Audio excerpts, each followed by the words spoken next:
എടുക്കാൻ മറന്നിട്ടില്ലല്ലോ. അതെ, വ്യക്തമായിട്ട് പ്ലാൻ എന്താണെന്ന് പറഞ്ഞിട്ട് പോയാ മതി. ഇനി വന്നേ. ഇനിയിപ്പോ അവിടെ എത്തിയതിനു ശേഷം അതെടുക്കാൻ മറന്നു ഇതെടുക്കാൻ മറന്നു എന്നൊന്നും പറയരുത്. നിങ്ങൾ തമാശ പറയാ? ഞങ്ങളൊന്നും എടുക്കാൻ മറന്നിട്ടില്ല അച്ഛാ, എല്ലാം എടുത്തിട്ടുണ്ട്. എങ്ങോട്ടാ? ഈ ഓട്ടക്കാരനോട് ചോദിക്ക്, അവൻ മറന്നു കാണും. ഒരു കുറ്റവും ഞാൻ ചെയ്തിട്ടില്ല. എന്തിനാ എന്നെ കളിയാക്കണേ? അങ്കിൾ, സച്ചി സുധി ഓട്ടക്കാരെന്ന് വിളിച്ചു കേട്ടില്ലേ? കളിയാക്കരുത്. എളേച്ചൻ വരുന്നുണ്ട്. അദ്ദേഹത്തിന് മുന്നേ വെച്ച് ഇങ്ങനെയൊക്കെ സംസാരിച്ച അദ്ദേഹം സുധിയെ കുറിച്ച് എന്ത് കരുതും? ഏതായി അലവലാതി? നിന്റെ വായ വെറുതെ ഇരിക്കില്ല അല്ലടാ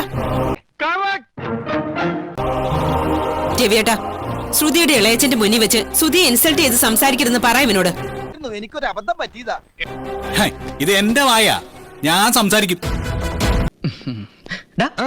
കിട്ടിയാ? ഇല്ല, ചോദിച്ചു വാങ്ങിച്ചു. പോവാ.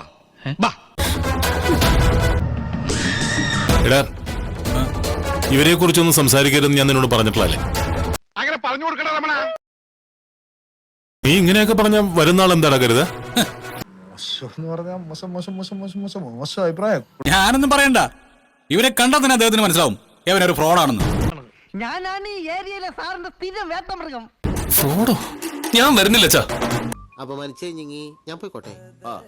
അപമാനത്തിന് തന്നെ അപമാനമാണ് നീ. പോവാം. ടൈമായി പോ. എല്ലാവർക്കും സന്തോഷമായല്ലോ. എനിക്ക് സന്തോഷമായി. എല്ലാവർക്കും പിരിഞ്ഞു പോവാം. എടാ, ഒന്ന് വേഗം വാടാ. വരുവാ അച്ഛാ. അതിനിപ്പോ കൂടുതൽ സംസാരമൊന്നും വേണ്ട. വാ, ഇറങ്ങ എല്ലാരും വാ.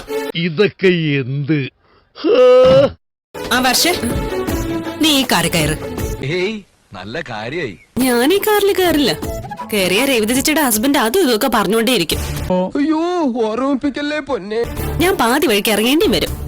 അതിപ്പോ ഓരോ കീഴ്വഴക്കങ്ങളാവുമ്പോ ഞാൻ ഇപ്പോഴേ അതും ഇതൊക്കെ പറയും. നീ വേണമെങ്കിൽ എന്റെ കാര്യം കയറിയാ മതി. സജി, നീ ഒന്നും മിണ്ടായിരിക്കേ. അച്ഛാ, പെണ്ണ് പറയുന്നത് കേട്ടില്ലേ? മോളെ ആ കാറി ചെന്ന് ചെല്ലു. അത് പോട്ടടാ അല്ല പിന്നെ